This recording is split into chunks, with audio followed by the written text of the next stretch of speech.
Now we're going to hear about the role of our nonprofit community and the philanthropic community. This is going to be a powerhouse of a panel. Thank you. Thank you for your attention. Let's go. All right, back at it. And just quickly to introduce the panel, we have Alexandra Yajko, Major Gifts Officer for Habitat for Humanity. We have Emily Orbanek, Director of Programs with Western Colorado Community Foundation. We have Tiana Patterson, VP of Social Impact and Wealth Equity with Elevation Community Land Trust. And we have Sydney Schalit, Executive Director of Manaus and the Roaring Fork Community Development Corporation. So very awesome group. We're looking right now at the role of nonprofit and philanthropy players in this work. And this is actually a very cool space because within the housing field, as we talked about earlier and learned about earlier, it's a very complex field.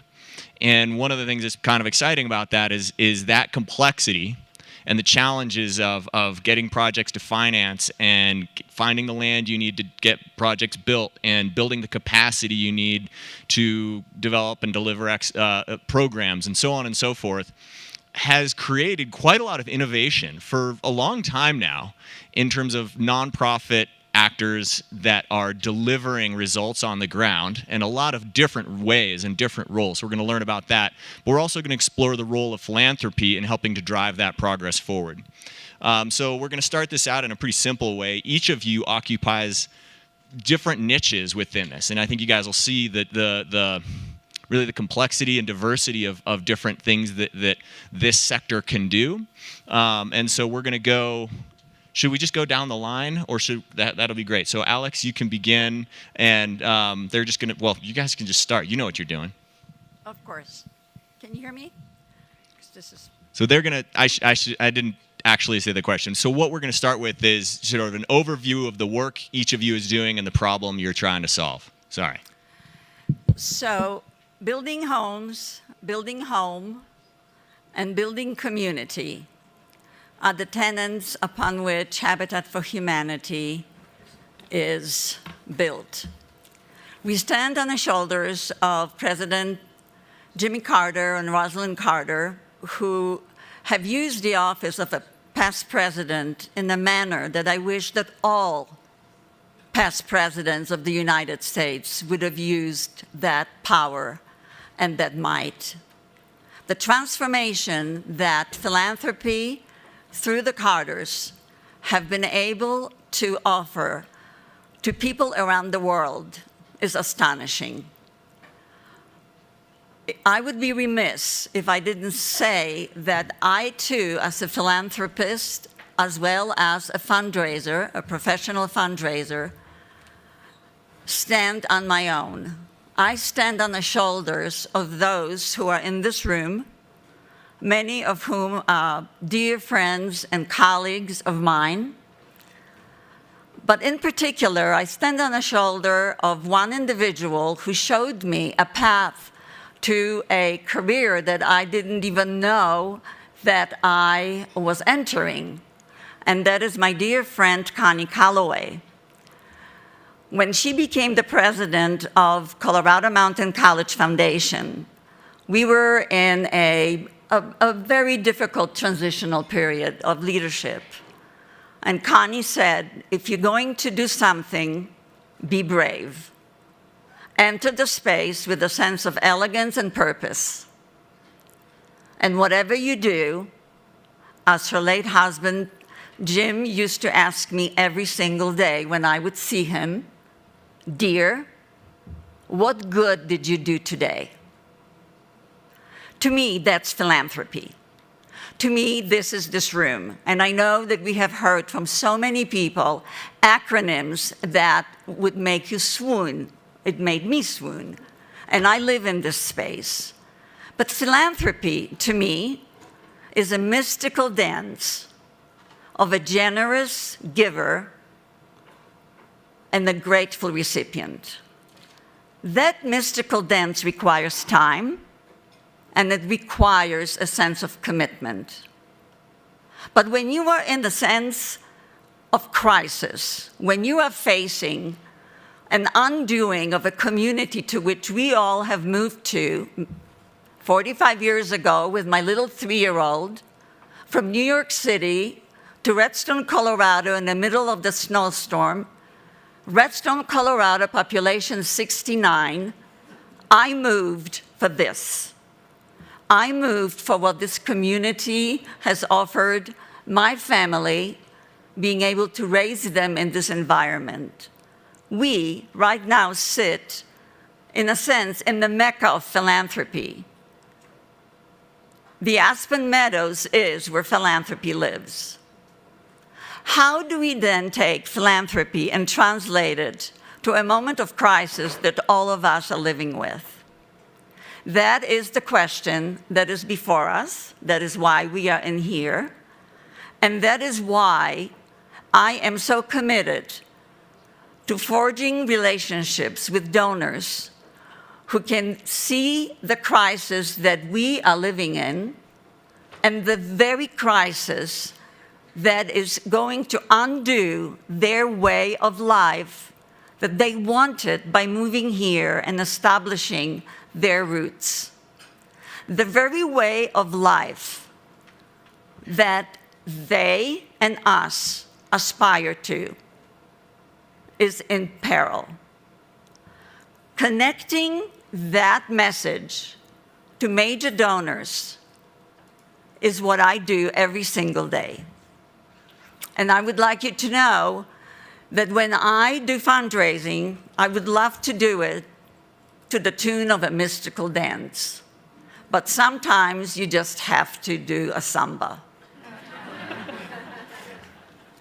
Emily? Thanks, Clark. Can you hear me? So the Western Colorado Community Foundation serves 7 counties on this side of the state. We manage about $150 million in our endowment and award $5 million in grants and scholarships annually. We have 3 main focus areas at our community foundation: hunger, which is our longest and most established, conservation and outdoor recreation, and then our newest is youth mental health and wellness. That said, we've been paying very close attention over the past several years to how our communities are dealing and grappling with affordable housing, not least of which because affordable housing plays a fundamental role into all of those 3 issue areas that we care very deeply about.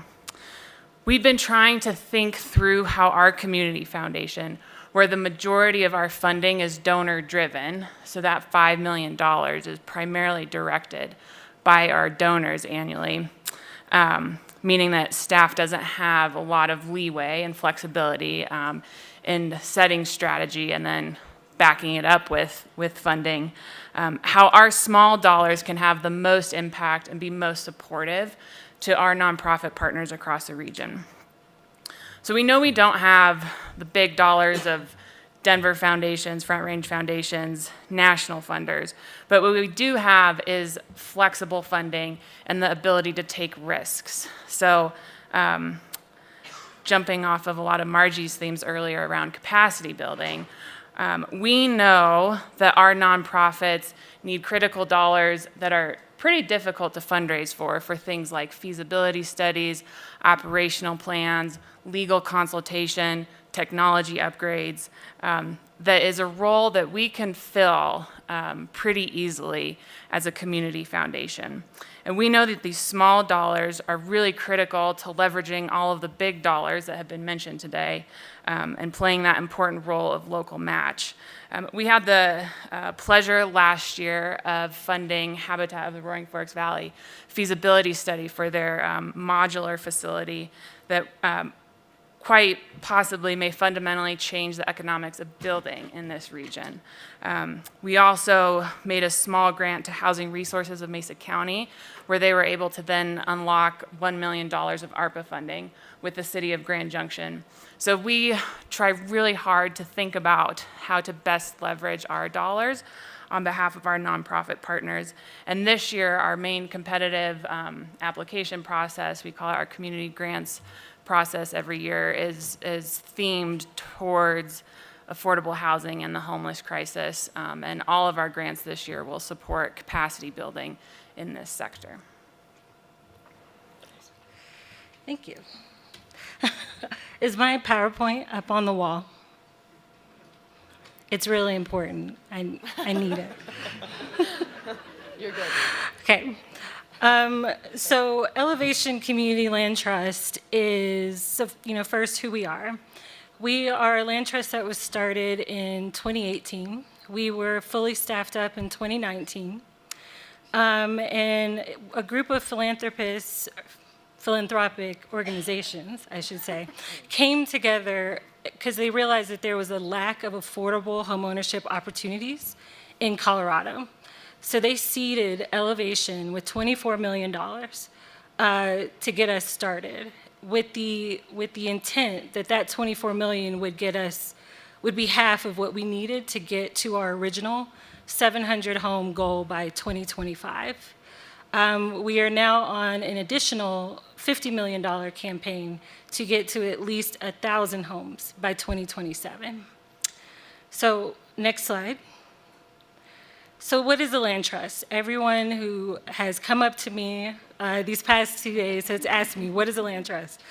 All right, so a land trust is, I'll tell you our practice.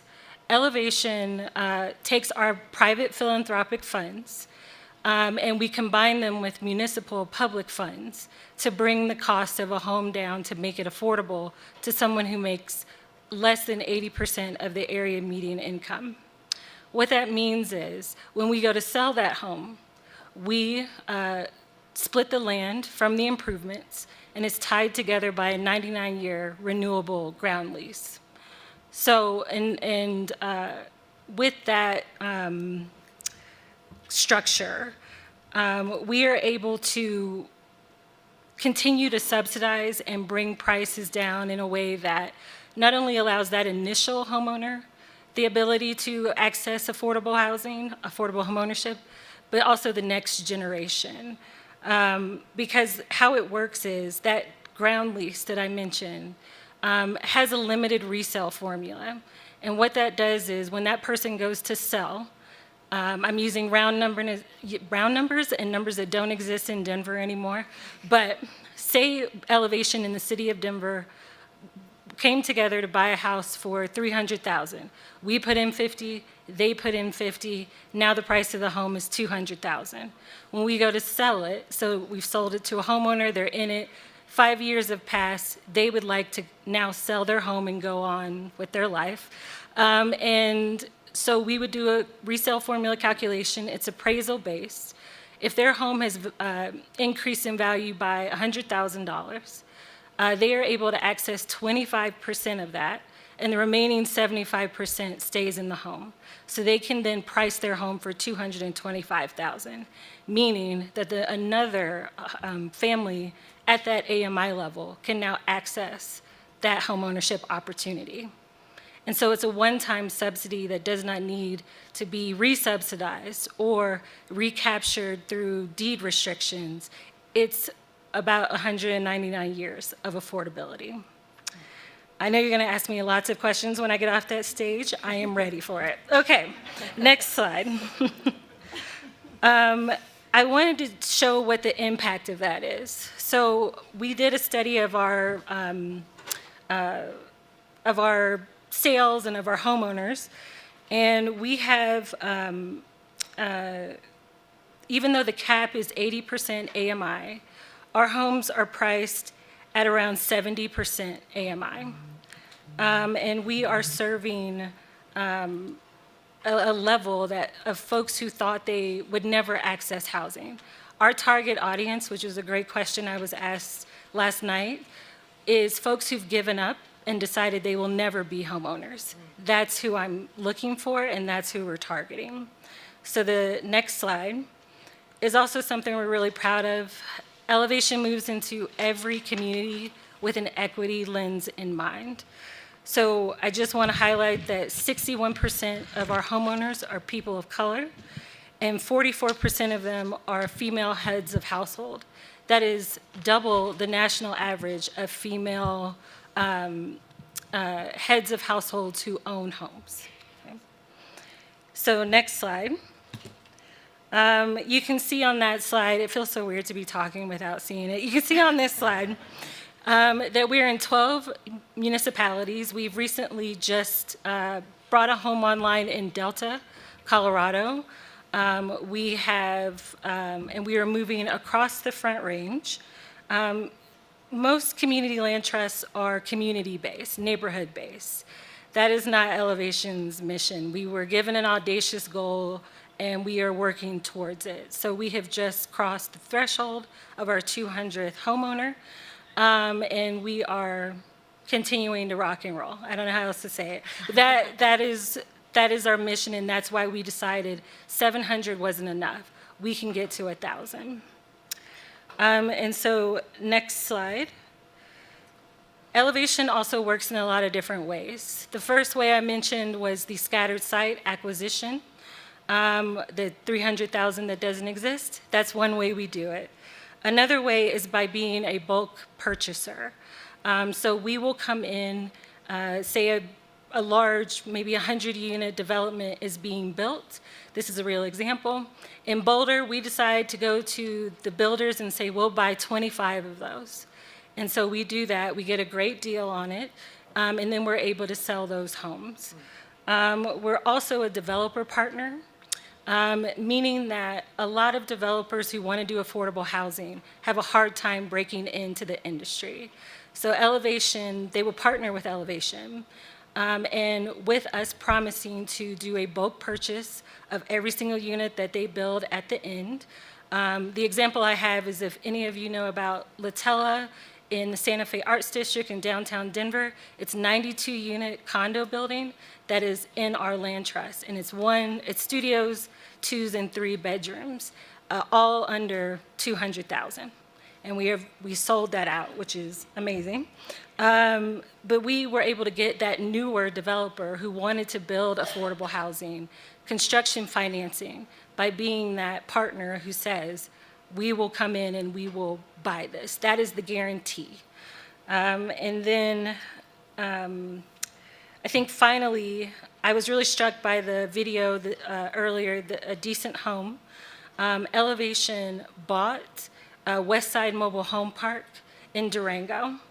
Our plan with that is to take those non-generating wealth structures of mobile homes and actually do a one-to-one replacement with modular homes so that they have homes on permanent foundations and they are now gaining wealth instead of having wealth extracted from them in the mobile home structure.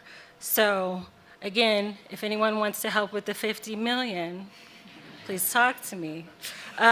Because we're doing a lot of great work, and this is another area, the Roaring Fork Valley area is another area where Elevation is interested in being, but we do need those partners, philanthropic, to anyone else who wants to participate to help us bring our homes here. Thank you. This is a tough act to follow. Well done. I actually do think that should happen here. So if anybody's interested, just go straight to Tiana. I'm Sydney Schalit. I'm the executive director of Manaus and our sister organization, the Roaring Fork Community Development Corporation. As you heard from my esteemed colleagues this morning, Liz, Hudith, and Tony, the mobile home communities in our valley, which is all I'll speak to because those are the only ones I've had contact with, are in an acute crisis. The housing crisis is vast. That's clear. I mean, the hospitals can't house doctors. We also have people at the other end of the spectrum who are oftentimes own the homes they live in and do not own the land underneath, as we heard from the video clip earlier, and again, my colleagues. What we are trying to do is essentially an intervention model. What Hudith raised this morning was that a park that we tried to help organize to self-purchase and to become a resident-owned park through our partners Thistle Rock, who are based in Boulder. The organization went well, they figured out the financing, and they got outbid by a vast amount of money, millions and millions of dollars outbid. And so what we decided at the Manaus team was we don't really want to fail anymore. We don't want to fail at this and build hope and then watch the rug get ripped out. We want to try to change the system. And so our approach at that is to actually be an intermediary or a bridge owner of the park. And so what we've decided to do, and what we're currently under contract for closing April 30th, if all goes well, is to find both park owners and park residents who are interested in the resident ownership model, and get to the owners before they list it on the free market, offer them a fair price with the knowledge that what they'll be doing is preserving existing affordable housing. They will be preserving existing community. And I've heard a lot of people mention how long they've lived in the valley. I haven't, but most of the people in the mobile home communities, especially in the 3 Mile Mobile Home Park that we're working in right now, have been there for 25 to 35 years. So they can compete with tenure that we've heard throughout the day. And so the model is for us to purchase, for us to bring in experts, both technical assistants for the resident ownership model, which is kind of beyond my pay scale at this point, but we're bringing in the right people to help us move them to that. We purchase, we hire an expert group that can help us manage the park and develop a capital improvement plan. And then the grand idea is to sell it to the residents themselves after they've had adequate time, which in our mindset is 3 to 5 years, to develop the corporation that they'd like to work within, lift up their own leadership, make it a community-led organization, and then purchase from us at likely a lower price than what we bought for. I think that the original question was, like, what are we doing and how can philanthropy help? Philanthropy can invest in what's happening in the community and also really encourage innovation. Like we tried the same way multiple times. It works in a lot of places and it wasn't working here. A lot of people mentioned the cost of housing, the cost of land, the skyrocketing prices. That's not going to stop by all measures, right? What we do know too is that interest rates are also rising. And so the communities that are the most vulnerable are facing this crisis in a totally different way. And so our intervention model, we're really hoping it works, right? We're just trying to plug a hole. And that is, I think, a big piece of what we're doing here today is naming that the ship is sinking and everybody's got to get on deck like full finger plugging holes, and for philanthropy to try to really trust us and also push for innovation, because that stagnancy is not going to work. We're going to sink. Sorry to be a bummer. No, that was great. It's inspiring, not a bummer. Thank you guys so much. That was really helpful. Yeah. So I think you get a sense of the scale of different roles that are happening, right? You have actors here that are working on funding and finance within projects. You have actors that are working within development that are actually playing development roles. You have capacity building at both the levels of a community and trying to elevate the community's capacity to respond all the way down to the individual end user of a potential home. So there's so many different things that we just began to tap into in terms of what the nonprofit and philanthropic sector can drive. And Sydney really helped, I think, tee up the next question, which is, recognizing the role that the nonprofit sector has played, often driven by the support of philanthropy, in driving innovation and driving progress. Let's talk more about what that can look like, and what are some of the things that we hope to see, some of the innovations that we hope to see, either that you guys are involved in now, or things that aren't happening but where you see opportunities for additional innovation, intervention, and things like that. So we'll actually go the other direction this time, and you can begin. Oh, I'm so excited about this question. So there's sort of two pieces of that for me. One is, while philanthropy is incredible, and you all come from vast knowledge that I don't have and that many community members don't have, innovation has to be community-led or it's not going to stick. We can't just show up with a new idea and be like, here you go, this is going to work because we understand your problems. If you don't personally, and I do not personally, I want to name that, live in a mobile home community, we shouldn't be naming the solutions. We should be intervening with the systems and giving the community the opportunity to lead its own innovation.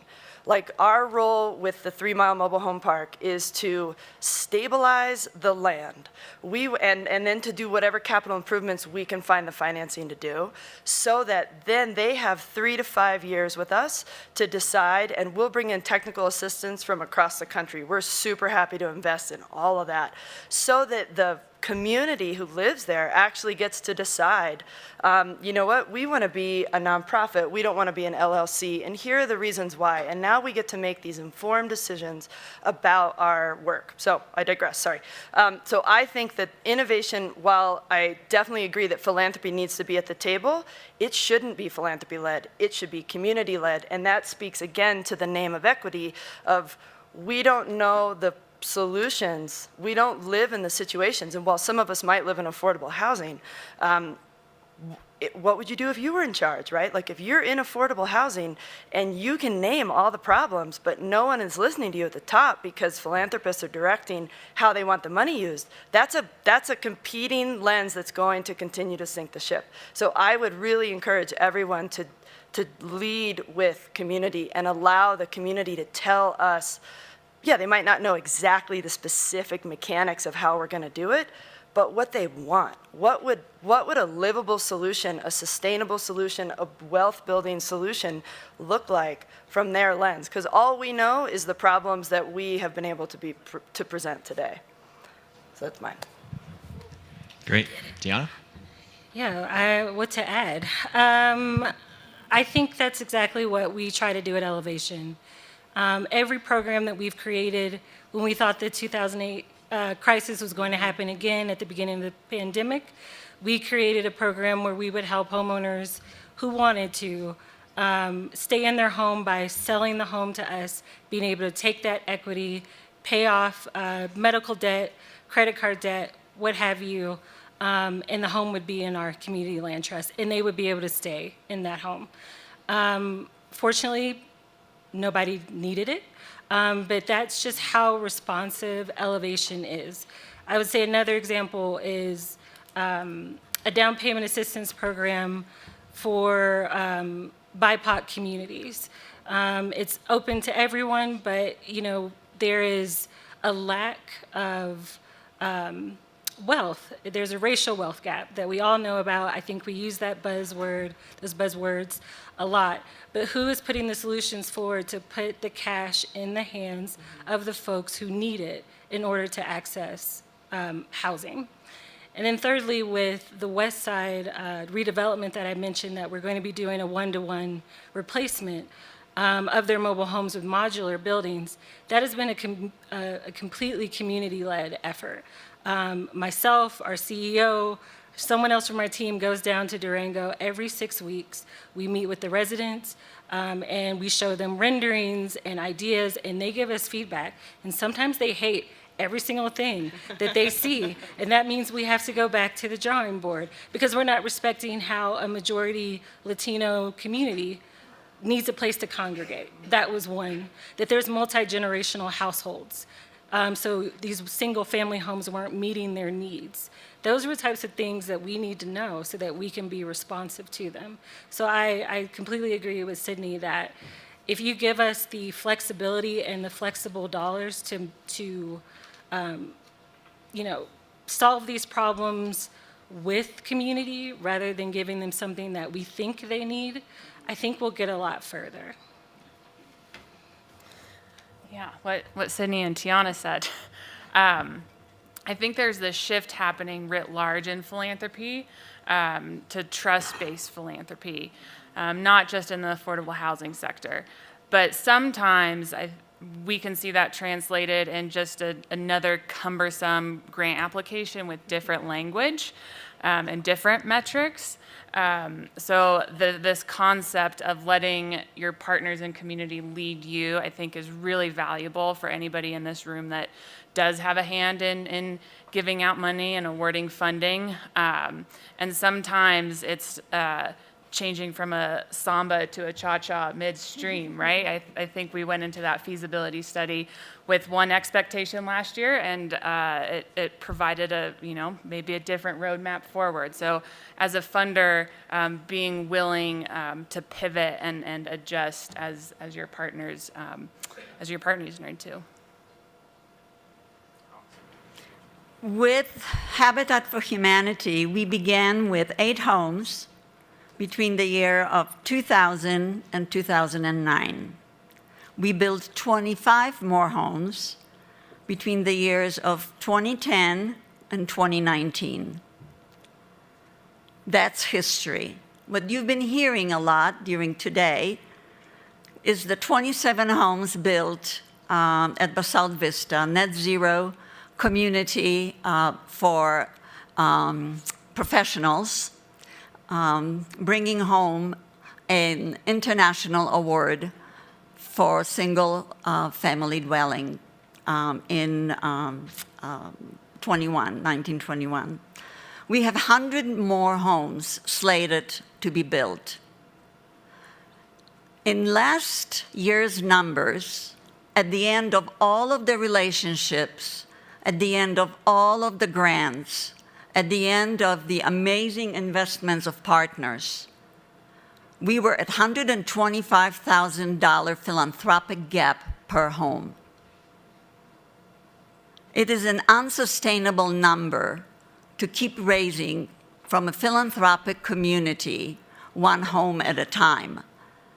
Our valley is vast. A lot of wealth is concentrated in certain pockets of our community. To be able to go back to the same donor over and over again for more and more as the gap widens is not the mystical dance I envisioned. And it's not even the samba or the rumba. It seems to me that something needed to happen in the scale of innovation. Here comes Gail. She is a tremendous force. We use a lot of words to describe her. Badass is one of them. She's amazing. She said, we can do a modular plant. We can build, and we can not only build a plant that is going to scale down the philanthropic gap that is going to continue growing. We can cut the cost of building homes by half, and we can scale up our building 100-fold. That's our innovation, that's our vision. We are lining up partners in being able to do that, and we are building this modular plant to create modular homes. And a year from now, we will be sitting here telling you about the first home that has gone through the line. Our vision is to be able to begin with 100 homes a year.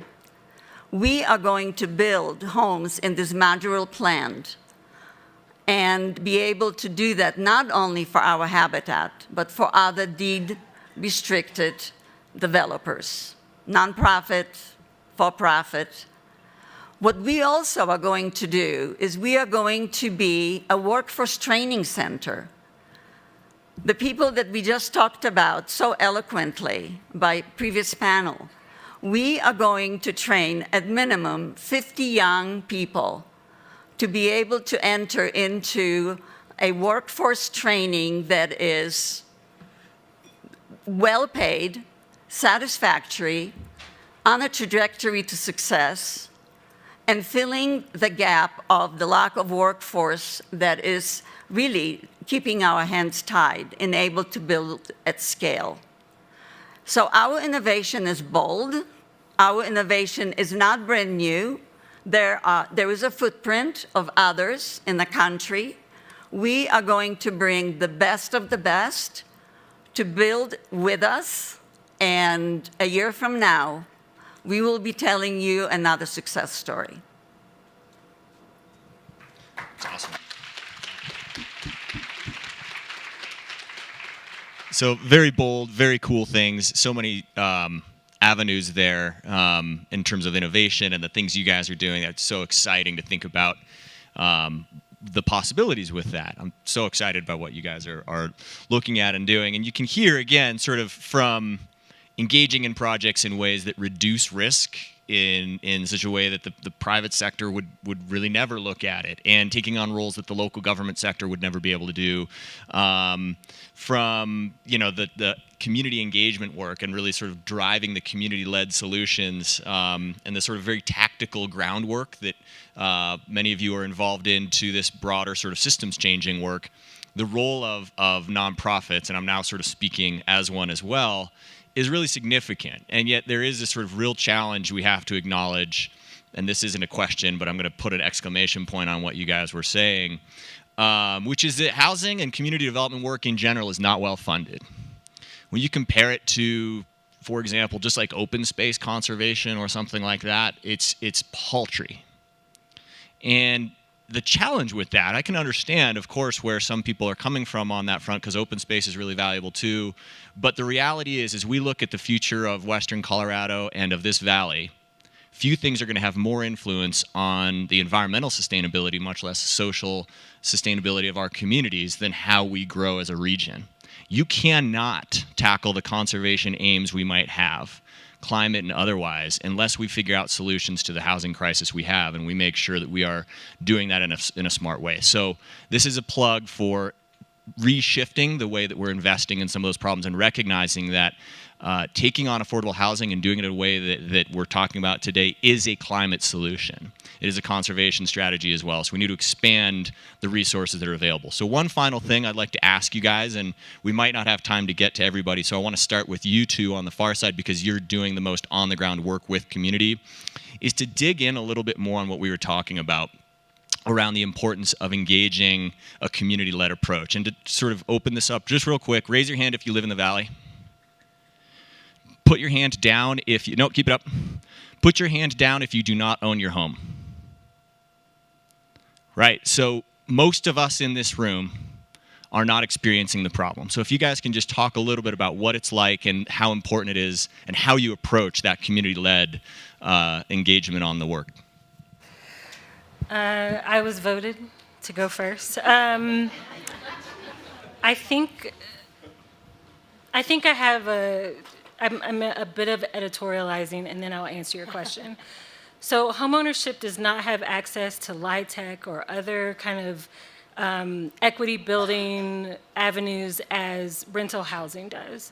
So when we are making these innovative strategies and we are trying to move the needle forward, we are making a new case to a new funder or the same funder over and over and over again.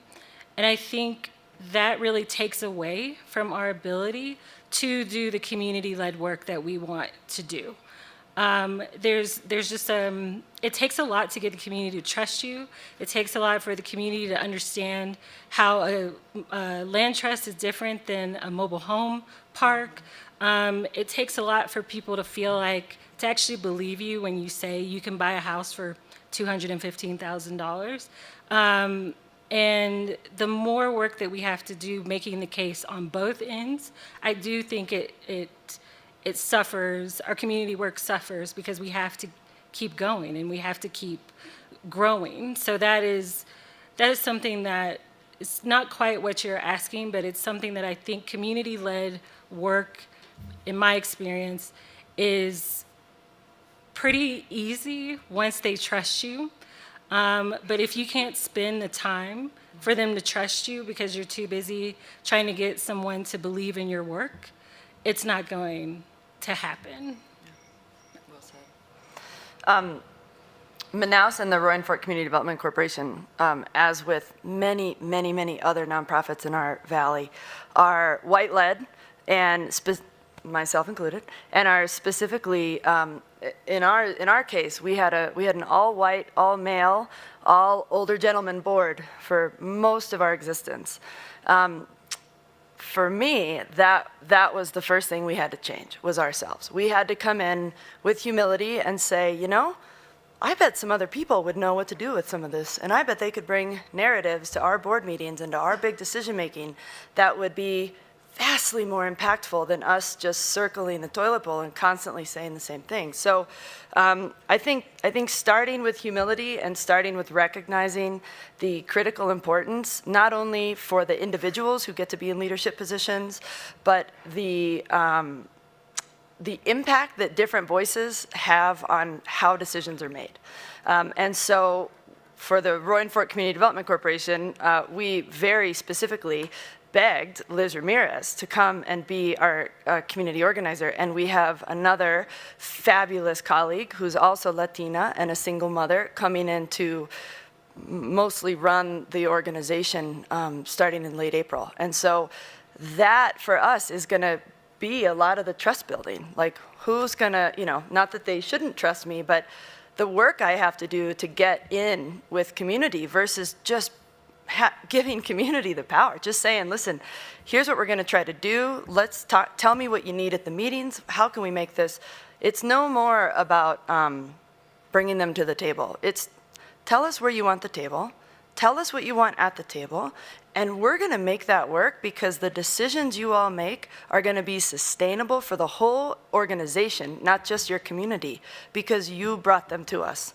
We don't know how to do that. And I think humility in community leadership is a really incredible, we lack a lot of it. We have a lot of really smart people in this valley, and that is an understatement. And I think in the community leading space, I think what we need to do is, in a lot of ways, get out of the way, set the framework, get out of the way, come back when they need something else that we can provide. And so I'm eternally grateful to the leadership that was represented this morning, primarily Liz Ramirez and Judith Alvarez and Tony. I don't know if Tony's still here. Because again, the people who are living in the crisis are the ones that should be helping design the solution. And it's my job to get whatever they need set up so that then I can go try to fundraise with a lot of excitement. So That's awesome. We've got 1 minute and 20 seconds to go down, and I want you guys. That was great. No, that was perfect. And I want each of you just to briefly, one thing you're hopeful about to wrap things up. Alex. There is a young woman, a single mom of 2. We went to visit her as the final step of qualifying her for a home ownership at Wapiti Commons. We thought we were at the wrong address. We walk in, and her home is a single bay garage, no windows, a sink and a toilet, and a bed and a pull-out, a teenage daughter, and a 4-year-old boy. The young woman is in the customer service industry at a local bank in Rifle. She has a career in front of her. Next Christmas, next holiday, they're going to be in a lovely 2-bedroom townhouse in Rifle, celebrating holidays the way we do. That's what I wish for all of the people who are everyday heroes in our community. Well, I've been to a lot of conferences, not necessarily about affordable housing, but it's really rare to be in a room that's filled with so many solutions and so many different sectors doing incredible work. So as somebody who's fairly new to this space, I'm really floored by everything that I've heard today, and I'm excited about the small role that our community foundation can play in all of it. And for me, I think that folks who want to know about this model, who want to invest, who want to bring it to their community, which is most everyone that I've talked to, is really exciting for us. It's new. It's an innovative model. It's not really done, but it can be at the scale we do it, and I'm just really excited by how many folks are excited about it. I find a lot of hope in the panel that I sit with and the panels that came before, and in the some oftentimes competing sponsors that are at the table today. I think that is a really hopeful sign for our community, and I'm grateful to Habitat for Humanity Roaring Fork for pulling this sort of audacious goal off. And so thanks for everyone for being here and for listening to us chat. Well, thanks to each of you for the work you guys do.